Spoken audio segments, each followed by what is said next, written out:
손흥민과 황희찬의 활약에 비해 미토마 카오루는 이미 결함을 겪고 있다. 지난 6경기 동안 미토마 카오루는 아무런 공격적 요소도 제공하지 못하고 골든 부츠를 신을 수 있는 위치에서 멀어졌다. 그의 작업이 중단된 것은 아마도 볼이 그의 발에서 떨어지지 않음에도 불구하고 그가 형성한 공간에 대한 정확한 심적 그림이 더 이상 형성되지 않았기 때문으로 보입니다.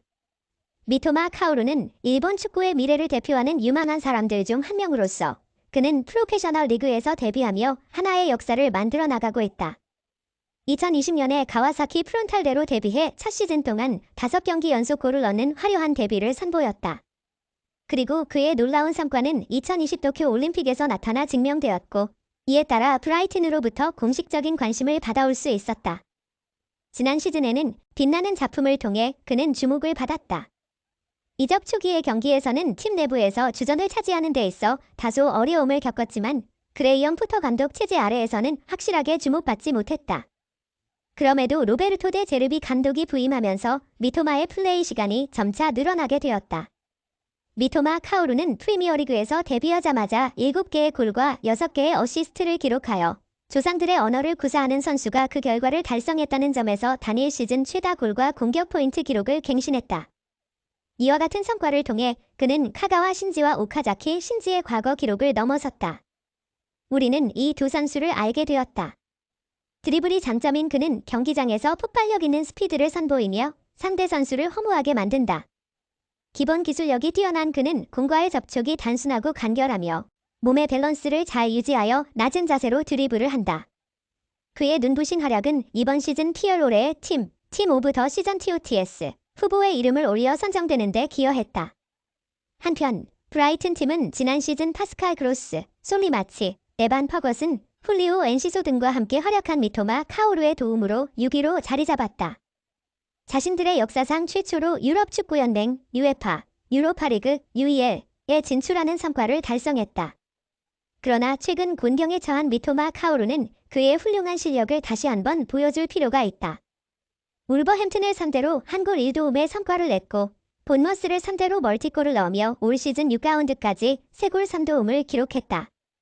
그러나 7라운드부터는 그가 전혀 공격적 점수를 올리지 못하였다. 미토마 카오루는 7라운드부터 12라운드까지 총 6경기에 걸쳐 어떠한 공격 포인트도 얻지 못하였다. 손흥민과 황희찬의 대비적인 재능 부자인 손흥민은 벌리에게 해트트릭을 달성하며 시즌의 첫 득점을 시작했다. 이후로 그는 아스널과 리버풀과의 역동적인 경기에서 골 제조에 성공하였다.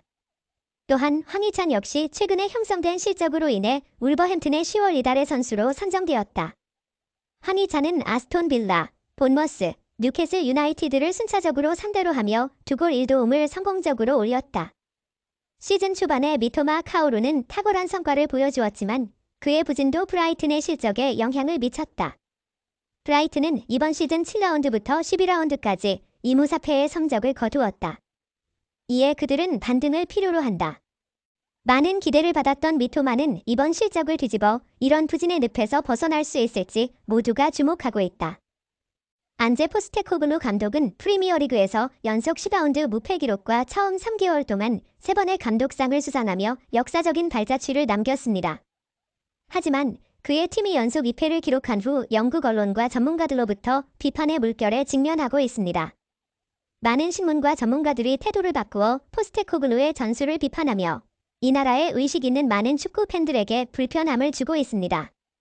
10일 톡스포어트는 토트넘의 전 미드필더 제이미 오하라가 포스테코글루의 전술을 크게 비판하고 울버햄튼 원더러스와의 경기 후 팀을 떠나야 할 선수들을 지목했다고 보도했습니다. 스카이 스포츠 역시 특별 프로그램을 마련하여 울버햄튼과의 경기에서 포스테코글루의 전술 실패를 비판하고 이것이 경험 부족한 감독의 한계라고 주장했습니다. 그러나 일부 전문가들은 이러한 분석에 반박하고 있습니다.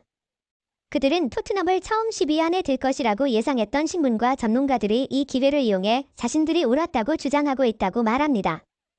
그들은 토트넘이 10경기 연속 승리할 때는 조용하다가 2연패하자 마치 초등학생처럼 내 말이 맞았다고 주장하고 있다고 지적합니다.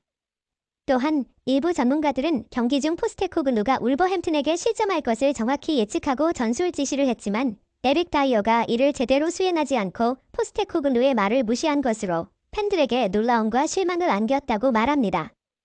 이에 대한 자세한 사항은 축구 잡지를 통해 알아볼 것입니다. 토트넘은 11일 영국 몰리뉴 스타디움에서 열린 2023-2024 프리미어리그 12라운드에서 울버햄튼에 1대2로 패배했습니다. 경기 막판 5분 동안 연속 2골을 내주며 패배를 맛봤습니다. 첼시전에 이어 토트넘은 다시 한번 패배를 경험하며 26점으로 4위에 머물렀습니다. 이에 영국 축구 전문가들이 반응했습니다. 톡스포어트의 축구 전문가 제이미는 우리의 플레이 방식에 전적으로 동의한다. 하지만 포스테코글루 감독, 당신은 스코틀랜드 리그에 있는 것이 아니다. 스코틀랜드에서는 셀틱이 최고지만 다른 팀들은 그에 미치지 못한다고 비판했습니다. 당신은 최고 수준의 팀과 맞서고 있다. 울버햄튼은 홈에서 강하고 뛰어난 선수들과 유능한 감독을 가지고 있다. 계속 어리석은 실수를 하고 무모한 플레이를 한다면 한 점을 얻는 것도 나쁜 결과가 아닐 것이라고 말했습니다. 제이미는 또한 교체 선수들이 충분히 좋지 않다는 강한 메시지를 전했습니다. 많은 축구 팬들은 제이미 오하라가 영국에서 크게 인정받지 못하는 전문가임에도 불구하고 국내 언론이 마치 그가 최고 전문가인 것처럼 보도하는 것에 대해 우스워하고 있습니다. 그들은 제이미 오하라의 비판에 반박하면서 포스테코글루가 프리미어리그 역사상 처음으로 3개월 동안 무패 기록을 세운 유일한 감독이라고 강조했습니다. 팬들 사이에서는 이러한 반응이 울버햄튼의 1대2로 패배한 후 포스테코글루의 의미심장한 인터뷰가 일부 전문가들의 관심을 끌고 있다는 증거로 여겨집니다. 마지막 순간에 상대에게 역전을 당하며 탈의실 분위기가 꽤 침체된 것 같습니다. 맞아요. 우리는 정말 실망했습니다. 특히 그 상황이 너무 늦게 발생했고 그런 고통은 축구의 일부분이죠. 그런 상황에서 일어난 일들을 우리는 받아들여야 합니다. 선수들의 노력과 헌신을 비난할 수는 없어요. 울버햄튼과의 경기는 항상 어려운 경기였습니다. 우리가 버티지 못했죠? 감독은 터치라인에서 매우 실망한 듯 보였고 소리를 질렀는데 오늘 경기에서 감독님을 가장 실망하게 만든 것은 무엇인가요? 정확한 이유는 모르겠습니다. 제가 느끼기에는 전반전에는 좋은 출발을 했다고 생각합니다. 하지만 우리는 공을 가졌을 때 더 적극적이고 공격적으로 플레이해야 합니다. 하지만 선발 라인업에 많은 변화가 있었고 특히 4명의 수비수 중 3명이 첫 선발로 나서면서 우리는 이전과 같은 전술적 유연성을 유지하기 어려웠습니다. 인터뷰를 들은 일부 전문가들은 인터뷰의 뉘앙스를 통해 볼 때 팀은 공을 가졌을 때 적극적으로 전방으로 공을 보내야 하며 망설이거나 가로 패스나 후방 패스를 해서는 상대의 압박을 뚫지 못하고 계속 후퇴하게 된다고 지적했습니다. 그들은 또한 공의 소유권이 상대에게 넘어갈 때 팀 전체가 즉시 압박을 가해 공을 되찾아야 한다고 말했습니다. 포스테코글루 감독은 터치라인에서 다이어에게 앞으로 나가 상대에게 압박을 가하라고 소리쳤지만 다이어는 자신감이 없어 주저하다가 상대에게 제압당하며 경기 내내 팀이 수비에 매달리게 만들어 포스테코글루 감독을 격분하게 만들었다고 분석했습니다. 전문가들은 계속해서 제이미 오하라가 지난 시즌 토트넘이 수비 라인을 낮추고 수비적으로 플레이하면서 패배했다고 비판한 사람이라고 언급했습니다. 그들은 토트넘이 수비적으로 플레이하고 수비 라인을 낮추어도 에릭 다이어가 센터백일 때 많이 패배했다고 말했습니다. 포스테코글루 감독은 최선의 공격이 최선의 방어라고 생각하고 수비에 불안함이 있음에도 수비 라인을 올려 상대에게 공격 기회를 주지 않으려고 했습니다. 이런 상황에서 손흥민도 인식하고 후반전 시작 전에 선수들을 하프라인으로 모아 전술적 지시를 했습니다. 손흥민의 노력에도 불구하고 수비 라인이 계속해서 뚫리며 후퇴하자 수비 코치 매트 웰스는 후반 83분경 다이어를 터치라인으로 부르며 수비 위치를 조정하고 전술적 지시를 하는 장면이 중계 화면에 포착되었습니다. 그 전술 지시 후 5분 만에 토트넘이 첫 실점을 했습니다.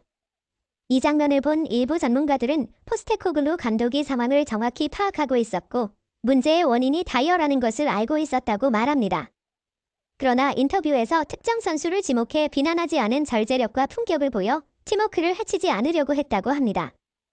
그들은 또한 상황이 좋지 않음에도 불구하고 21세 유스 출신 애슐리 필립스를 투입하지 않은 이유는 그가 아직 최고 수준의 경기에서 뛸 준비가 되어 있지 않다고 판단했기 때문이라고 추측하며 다이어에게 문제가 많음에도 다른 선택지가 없어 마지막 10분을 버텨줄 것을 바랐던 것이 이날 경기 포스테코글루의 진짜 전략이라고 분석했습니다. 많은 팬들이 이에 공감하며 고개를 끄덕였습니다.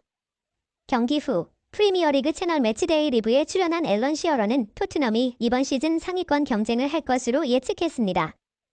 비록 연속 2패를 겪고 주요 선수들이 빠진 상황임에도 불구하고 만약 그들이 시즌 중간 휴식 후 재정비하고 개선한다면 시즌 초반에 강한 추세를 이어갈 수 있을 것이라고 말했습니다. 저는 이번 시즌 토트넘이 상위권 경쟁을 할 것으로 예상하지 않았지만 현재 토트넘은 상위 4위 경쟁을 할 충분한 능력이 있고 여러 긍정적인 측면이 있다고 그는 말했습니다.